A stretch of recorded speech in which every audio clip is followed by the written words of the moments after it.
Welcome to YOUCANIC. Today here on YOUCANIC we're going to go over how you would adjust or how you get the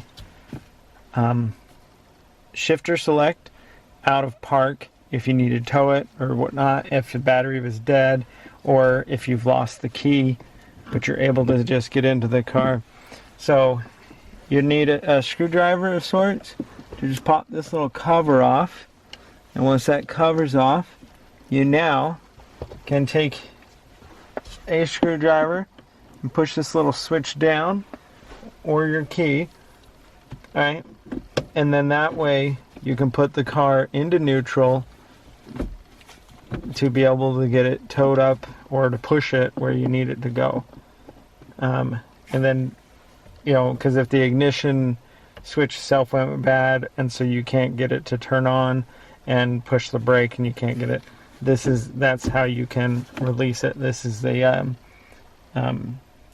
safety parking release switch right here. And you just have to push it down and then you can change gears to be able to move your car.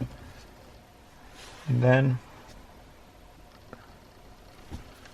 just put the cover back on. And so that's how you get your car out of park without the key on your 2019 Kia Forte. Thanks for watching YOUCANIC, where you can be the mechanic.